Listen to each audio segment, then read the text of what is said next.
정권이 바뀌면 규제 완화? 이 시장의 판도는 어떻게 이제 흘러갈까? 근데 이게 부자들, 그런 아니면 부동산을 이제 소유하신 분들.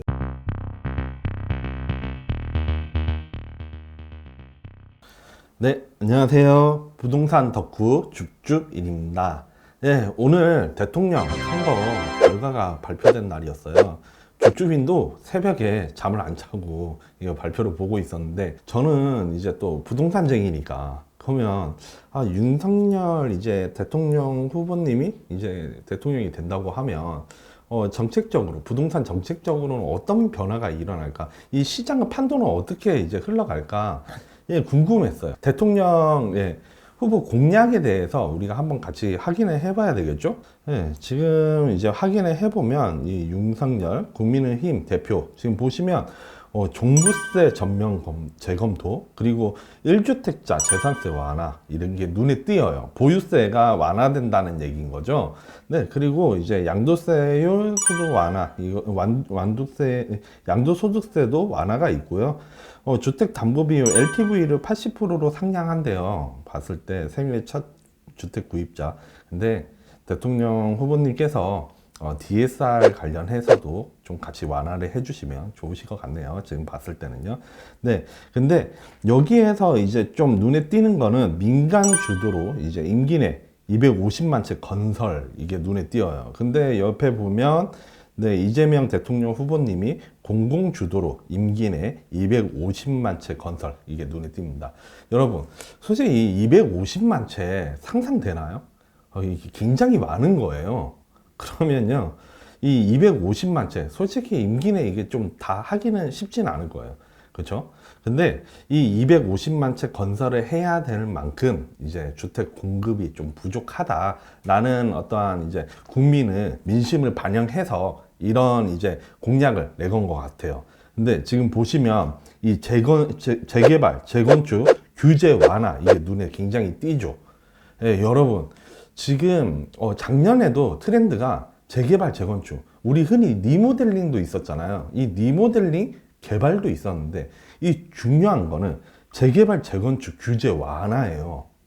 예, 이게 어떤 의미냐면 작년 말에 오세훈 서울시장, 서울시장님이 신통기획이라 그래서 신속통합계획, 이거에 대해서 이제 재건축, 재개발에 대해서 이건 신통기획을 이제 하겠다고 했어요. 그러면 이 맥락도 재개발, 재건축에 대해서 속도를 이제 붙이겠다. 그러니까 재개발, 재건축으로 서울에 공급을 더 이제 활력을 불어넣겠다, 이건데, 지금 보면 이 윤석열 대통령 후보님도 재개발, 재건축 규제 완화에 대해서 이 공약을 거셨어요.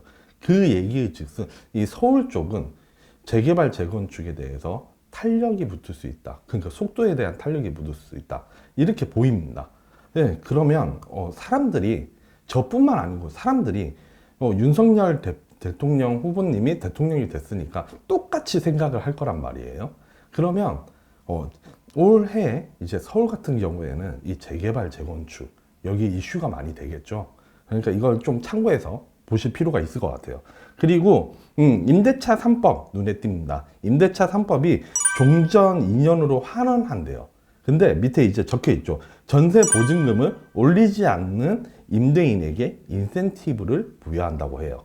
이 얘기 즉슨, 네, 이제 시장이 어떻게 보면 경제적인 작용을 하는 건데, 여기에서 규제는, 정부의 규제는 인위적인 작용을 시키는 거예요. 근데 지금 전세 보증금을 올리지 않는 임대인, 이건 자의죠. 자의인데 인센티브 부여한대요. 인센티브가 뭔지는 아직 모르겠어요. 하지만 적어도 이 경제 시장에 대해서 정부가 크게 개입을 하지 않겠다, 이제 이렇게 볼 수가 있을 것 같아요.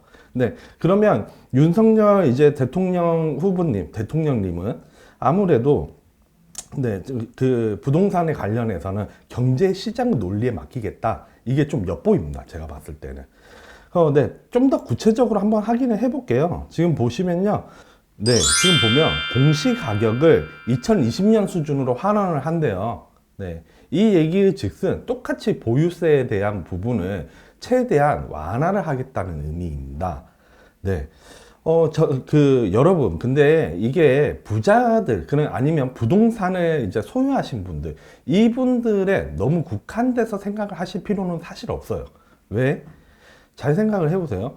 2016년 대비해서 6년 동안에 재산세가 거의 한 3배에서 4배 정도가 대체적으로 다 많이 올랐어요. 네. 물론 집값이 이제 상승을 하니까 거기에 맞춰서 보유세도 이제 좀 더 많이 이제 증가를 한 것이지만, 사실상 그럼에도 불구하고 1주택자, 그냥 1주택자도 재산세를 굉장히 많이 내야 돼서 부담이 가중이 됐어요. 여러분, 그러면 이 1주택자 분들이 보유세에 대해서 완화를 해서 어느 정도 좀 보유세에 대해서 숨통이 트인다. 그러면 또 자금을 모아서 이제 집을 내놓고 또 다른 데로 해서 이동을 하시려고 하실 거잖아요. 그러면 자연스럽게 어떻게 되겠어요? 공급 물량이 또 나올 수가 있어요. 그러면 무주택자 분들한테도 없던 물량이 생기는 거니까 도움이 된단 말이에요. 그래서 이 보유세에 대한 완화는 저는 우선 긍정적으로 봅니다. 제가 뭐 다주택자라든가 아니면 뭐 주택을 가지고 있어서 하는 말이 아닙니다, 이거는. 네, 그런 게 있고요. 우선 그리고 이 다주택자 양도세 중과 정책 재검토, 그리고 다주택자 중과 세율 적용 한시적 배제, 이 내용이 있죠. 이것은 이제 다주택자, 이제 물건을 많이 가지고 부동산을 많이 가지고 계신 분들은 이제 물건을 자동적으로 좀 그 시장에 많이 내놓도록 좀 유도를 하는 거죠. 네, 그러니까 결과적으로는 공급에 대해서 신규 공급뿐만 아니고 기존에 있던 물량에 대한 부분, 기존에 가지고 있었던 사람들이 가지고 있는 이 물건에 대한 부분도 공급을 좀 더 많이 내놓을 수 있도록 유도하겠다. 이런 내용으로 이제 확인을 해보시면 좋으실 것 같습니다. 저는 이 250만 호, 이게 굉장히 조금 걱정돼요. 사실은요. 왜 걱정되냐? 요즘 우리 물가 많이 올랐죠. 부동산 상승하신다는 분들, 보통 부동산 상승한다는 분들이 제일 많이 말씀하신 거, 인플레이션, 원자재 가격 상승. 그래서 이 원자재 가격이 상승하니까 당연히 분양가가 상승할 수밖에 없고, 상승할 수밖에 없고, 그러면 아파트 가격이 올라가야 되는 거 아니냐라고 말을 하는데, 250만 호 이거를 공급한다고 하면 지금 자재값이 난리도 아닌데, 어디 현장은 건설이 중단되기도 했어요, 심지어. 근데 이런 이제 자재값이 많이 올라가는데 어떻게 이제 좀 이거를 250만 원을 건설할 수 있을지, 이거를 이제 좀 풀어내는 게 이번 정부의 좀 관건이 될 것 같아요. 그리고 주주비는 참고로 이제 정치 관련해서는 솔직히 정부 관련된 얘기는 별로 좋아하진 않아요. 개인적으로 좋아하진 않는데요. 지금 이제 어떻게 보면 이번 정권이 이제 교체가 됐잖아요. 이 교체가 되면서 규제 완화에 대해서 사람들이 좀 생각을 많이 하게 되는 것 같아요. 대선 결과에 따라서 집값이 좀 상승할 거다, 이런 기대 심리도 굉장히 많은 것 같고, 실제로 지금 제가 이 니치고 엑스퍼트를 통해서 확인을 해보니까요. 네.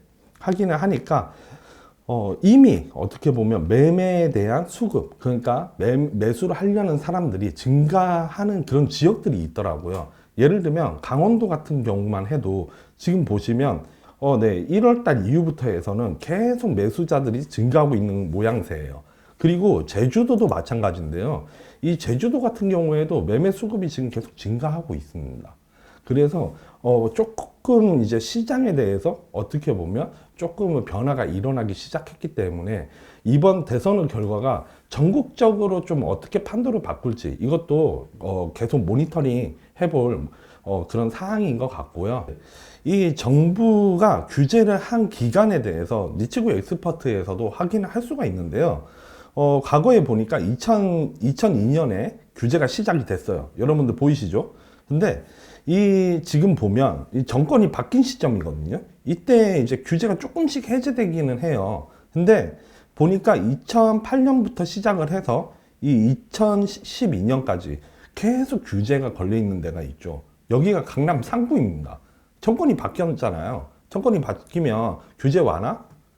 예, 기대는 할 수 있겠죠. 근데 이거는 이제 부동산 시장에 대해서 안정화가 되는 게 양당의 정권 상황에서 가장 좀 그 비중을 두는 거기 때문에, 당장에 무슨 규제 지역을 규제로 완화를 한다, 정권이 바뀌어서 꼭 그렇지는 않아요. 그래서 지금 턴으로 봤을 때는 이슈가 분명히 있을 거고, 그럼 이슈가 있으면 가격이 좀 더 가격이 상승할 수는 있겠죠. 상승할 수는 있는데, 큰 방향의 골조에서 우리가 부동산을 보통 알 때 수요, 공급 이렇게 얘기를 하잖아요. 수요가 계속 감소를 했는데 인위적인 상황에 따라서 가격이 상승한다고 요거 보고 나서 너무 막 매몰되지는 않으셨으면 좋겠어요. 부동산 시장의 흐름을 보는 거는 꼭 정권의 교체라든가 정부의 어떤 방향에 따라서만 꼭 결정되지는 않는다. 이것을 포인트로 확인하셨으면 좋겠습니다.